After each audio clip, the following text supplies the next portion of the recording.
Hello, जय हिंद। स्वागत है आपका हमारे YouTube चैनल पे। आज दो सवाल क्षेत्रमिति के मैं लेके आया हूं। दोनों ही सवाल काफ़ी अच्छे हैं और ये दोनों ही सवाल व्हाट्सएप पे पूछे गए हैं। तो आज मैं दोनों सवाल का बारी बारी से जो इसका थ्योरी है वो सारी चीज़ों को समझाऊंगा।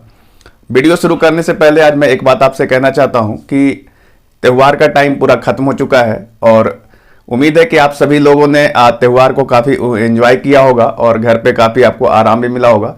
तो यही में जब ये पर्व आती है तो काफ़ी खुशियां लेकर के आती है और बहुत सारी चीज़ों को ख़त्म करती है। जैसे कि अपने भारत में जो अपना भारत है वो विश्व के मानचित्र पे अगर चमकता है तो सिर्फ इसका एक ही कारण है कि भारत विविधताओं का देश है। भारत में अलग अलग भाषाएं बोली जाती है, यहाँ अलग अलग धर्म के लोग रहते हैं, यहाँ पे अलग अलग रंगों के लोग भी पाए जाते हैं। तो जब सब कुछ मिलता है, यहाँ पे इतनी विविधताएं होने के बावजूद भी जब सब लोग मिल करके रहते हैं, यही वो भारत है जहाँ पे आज भी संयुक्त परिवार देखने को मिलते हैं। रेयर ही कोई और ऐसा देश होगा भारत के अलावा जहाँ पे आज भी संयुक्त परिवार देखने को मिलता होगा। यही कारण से भारत जो है वर्ल्ड के मानचित्र पे जो चमकता है, इसकी चमक कुछ और दिखाई पड़ती है। यही हमारे भारत की शक्ति भी है।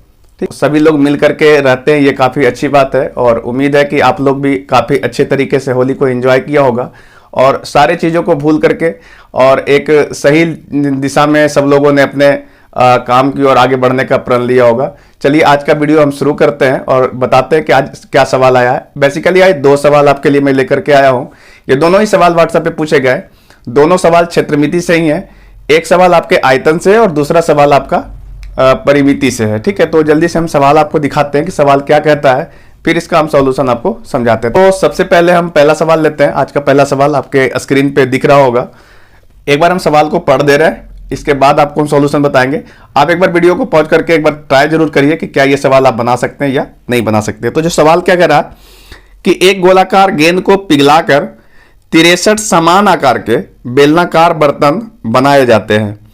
यदि बेलनाकार बर्तन की त्रिज्या गोलाकार गेंद की त्रिज्या का 33.1/3% है और प्रत्येक बेलनाकार बर्तन की ऊंचाई प्रत्येक बेलनाकार बर्तन की त्रिज्या से 3 सेंटीमीटर कम है, तो गोलाकार गेंद की त्रिज्या ज्ञात कीजिए। ठीक है, सवाल बढ़िया है और इसके 4 ऑप्शन भी दिए जा चुके हैं। पहला ऑप्शन है 21 सेंटीमीटर, दूसरा ऑप्शन है 11 सेंटीमीटर, तीसरा ऑप्शन है 28 सेंटीमीटर और चौथा ऑप्शन है 44 सेंटीमीटर। ठीक है,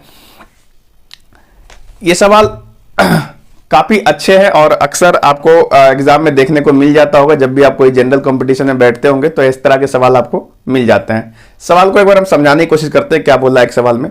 बोला कि एक स्फेयर है जिसको आप गोला कहते हैं, उस गोला को पिघला करके बेलन के रूप में बनाया गया है और ये टोटल 63 बेलन के रूप में एक बर्तन तैयार किया गया है।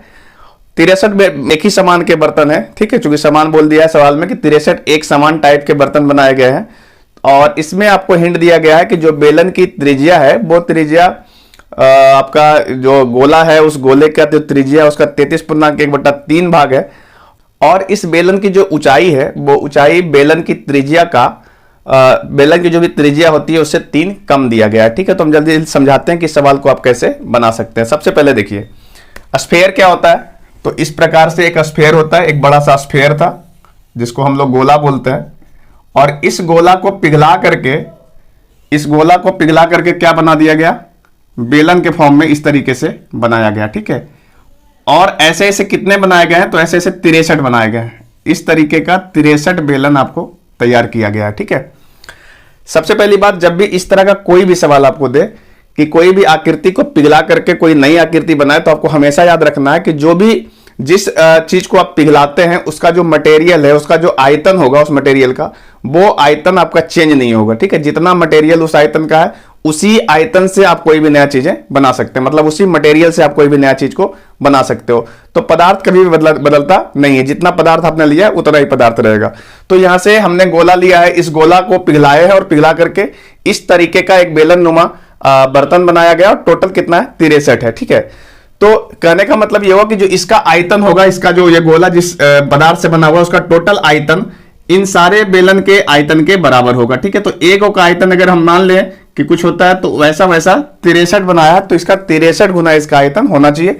और ये दोनों ही आयतन आपस में क्या होना चाहिए, बराबर होना चाहिए। ठीक है, ये दोनों ही आयतन आपका बराबर होना चाहिए, क्योंकि उस गोला को हमने पिघला करके बेलन का फॉर्म दिया है। ठीक है, अब जो सवाल बोला उसके हिसाब से हम चलते हैं। अगर हम ये बोले कि इस बेलन की जो इस गोले की जो त्रिज्या है, इस गोले की त्रिज्या अगर r है तो हमारा जो बेलन है उसकी त्रिज्या कितनी होनी चाहिए, तो उसने सवाल में लिख रखा है कि बेलन में इसकी जो त्रिज्या होगी, इसको हम लोग r बोल रहे हैं, ये जो r का वैल्यू होगा इसका 33.1/3% होगा। ठीक है, तो जब हम r का 33.1/3% निकालते हैं तो इसका वैल्यू 1/3 होता है, हम इसको बोल सकते हैं r/3 होगा। ठीक है, क्योंकि 33.1/3% को हम लोग 1/3 बोलते हैं।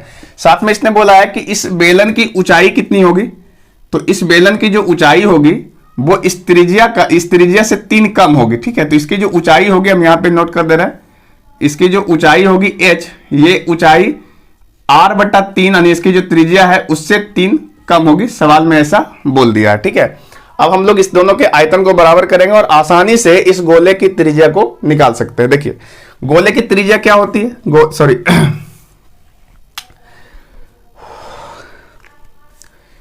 तो देखिए गोला जो होता है इसका आयतन क्या होता है, तो गोले का आयतन होता है 4/3 पाई r क्यूब। ठीक है, ये फॉर्मूला आपको याद होना चाहिए। साथ में इस बेलन का आयतन क्या होता है, तो बेलन का आयतन होता है पाई r² h, और ऐसा 63 बनाया गया तो हम लोग 63 से मल्टीप्लाई कर देंगे, तो इस आयतन का 63 गुना जो है इस गोले के आयतन के बराबर हो जाएगा। ठीक है, हम यहां पे सारा मान को पुट कर दे रहे हैं, ये वैल्यू हो गया 4/3 पाई r क्यूब बराबर पाई, r का वैल्यू हमने r/3 निकाल रखा है तो यहां पे हम डाल सकते हैं, तो ये हो जाएगा r²/3 × 9, और h का जो वैल्यू है ये r/3 माइनस 3 लिखेंगे और इसको हम 63 से गुना कर देंगे। ठीक है, इसको हम सोल्व करेंगे तो ये पाई से पाई कैंसिल आउट हो जाएगा। ठीक है, और ये देखिए यहां से 3 से इसको हम कैंसिल करेंगे तो 3 × 9 हो जाएगा, और जब इस 3 से इसको हम कैंसिल करेंगे तो ये वैल्यू आ जाएगा 21। ठीक है, साथ में ये r क्यू है और ये r² है तो एक r यहां पे बच जाएगा। अब इसको हम सोल्व कर देते हैं, तो इधर बच गया आपका 4r बराबर, यहां से आपको बच गया, देखिए ये 21 से इसको मल्टीप्लाई करेंगे तो ये 3 से कटेगा तो 7 × 21, तो ये बचेगा आपका 7r माइनस, इसको जब हम मल्टीप्लाई करेंगे तो 3 और 3 दूनी 6, अगेन 63 हो जाएगा। अब इसको हम सोल्व कर देते हैं, तो ये वैल्यू देखो 4r जो है उधर जाके माइनस हो जाएगा, तो 7r में अगर हम 4r को हटा देंगे तो ये बचेगा 3r बराबर 63, तो r बराबर आ जाएगा 63/3 अर्थात 21 सेंटीमीटर। ये देखिए आपका 21 सेंटीमीटर इसका सही जवाब होगा। पूछा था आपसे कि इस गोले की त्रिज्या क्या होगी, तो गोले की त्रिज्या आपका 21 सेंटीमीटर होगा, जो कि ऑप्शन नंबर 1 में सही जवाब दिया हुआ है। ठीक है, उम्मीद है ये सवाल आपको समझ में आया होगा। कुछ भी नहीं करना, जब आयतन के सवाल, कोई भी ऐसा सवाल आपको देखने को मिल जाए जहां पे किसी भी चीज को पिघला करके, या तो गोला को पिघला या शंकु को पिघला या बेलन को पिघला, किसी भी चीज को पिघला करके अगर कोई नया चीज बनाता है तो आपको हमेशा याद रखना है कि आयतन कभी नहीं बदलता, आपको आयतन बराबर करना है और सोल्व करने के बाद आसानी से इसका आंसर आ जाएगा। हाँ, एडवांस मैथ के जो भी सवाल होते हैं उसमें आपको जो नॉर्मल फॉर्मूला होता है, जो आप क्लास 6-7 में पढ़ के आए हुए हैं, वो फॉर्मूला आपको याद अच्छे से होना चाहिए। ठीक है, उम्मीद है ये सवाल आपको समझ में आया होगा। जल्दी से हम देखते हैं कि इसका दूसरा सवाल क्या कहता है। तो अभी आपको दूसरा सवाल भी स्क्रीन पे दिख रहा होगा। देखिए सवाल क्या कह रहा है, सवाल कह रहा है कि एक तार 33 सेंटीमीटर भुजा वाले वर्ग के आकार का है। यदि तार को एक वृत्त बनाने के लिए डाला जाता है तो वृत्त की त्रिज्या क्या होगी। ठीक है, यहां पे एक वर्ग के आकार का एक तार है जिसकी लंबाई दिया हुआ है 33 सेंटीमीटर। ठीक है, इसके 4 ऑप्शन भी दिए गए हैं। पहला ऑप्शन है 21 सेंटीमीटर, दूसरा 33 सेंटीमीटर, तीसरा 16.5 सेंटीमीटर और चौथा ऑप्शन है 42 सेंटीमीटर। ठीक है, ये सवाल भी काफी आसान है। इस सवाल को हम पहले समझते हैं क्या बोला। पिछले सवाल में जो था वो आयतन से रिलेटेड सवाल था। इस वाले में क्या बोला है कि एक वर्ग है, उस वर्ग की भुजा दिया हुआ 33 सेंटीमीटर और वो जो वर्ग है वो एक तार से बना हुआ है। ठीक है, एक बार हम बना के दिखाते हैं कि क्या बोला है सवाल।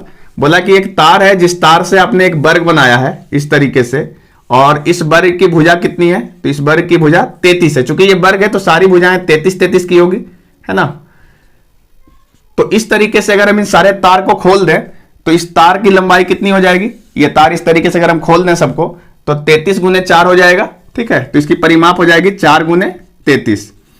इतना सेंटीमीटर का ये लंबा तार है और इस तार से आपको क्या करना है, अब एक वृत्त के फॉर्म में बनाना है, ठीक है। तो ये तार की लंबाई तो नहीं बदलेगी, ठीक है। तो आपको ये क्या करना है, इसी तार से एक वृत्त का फॉर्म में इस तरीके से बनाना है। तो पूछा है कि इस वृत्त का त्रिज्या कितनी होगी, ये वृत्त की त्रिज्या आपसे पूछा है। आप खुद देखिए कि जो तार की लंबाई है वो तार की लंबाई नहीं बदलेगी, इसी तार की लंबाई से आपको वृत्त बनाना है। तो वृत्त की जो परिधि होगी, ये परिधि इस तार की लंबाई के बराबर होगी। तो वृत्त की परिधि कितनी होती है, तो वृत्त की परिधि होती है 2 पाई r, ठीक है। बराबर हम कहेंगे 4 गुने 33, जितना लंबा पहले तार था उस तार की लंबाई के बराबर कर देंगे। इसको हम सोल्व करेंगे तो कहेंगे 2 इंटू ये आपका 22/7 होता है पाई का मान, और r का वैल्यू r रहने देंगे, और ये वैल्यू हो गया r गुने 33। अब यहां से इसको कैंसिल आउट करते हैं। देखिए 11 से काटेंगे तो 11 दूनी 22 होता है और 11 तिया 33 होता है। ये देखिए 2 दूनी 4 से ये 4 कैंसिल आउट हो जाएगा। r बराबर बचेगा, ये 3 यहां बचा हुआ, 7 नीचे था तो 7 गुने 3 कहेंगे तो 7 तिया 21 सेंटीमीटर, ठीक है। इसका जवाब जो r का वैल्यू होगा वो भी 21 सेंटीमीटर ही होगा। उम्मीद है आपको ये सवाल समझ में आया होगा। अगर आपका भी कोई ऐसा सवाल है जो आपको प्रैक्टिस के दरमियान सॉल्व नहीं हो पा रहा है, कोई हेल्प नहीं कर रहा है, तो आप हमारे दिए हुए व्हाट्सएप नंबर पे अपने सवाल को भेजिए। अगर सवाल ठीक होगा, डिस्कस करने लायक होगा, तो हम जरूर आपका जो सवाल है उसको हम यूट्यूब पे आप इसका सॉल्यूशन प्रोवाइड करवा देंगे, ठीक है। यदि आप चैनल पे नए आए हैं तो चैनल को सब्सक्राइब जरूर करिए, वीडियो को शेयर करिए तथा और बच्चों को बताइए ताकि उनका भी सवाल हमारे पास पहुंच सके, ठीक है। तो आज के लिए इतना ही, मिलेंगे नेक्स्ट वीडियो में, तब तक के लिए जय हिंद।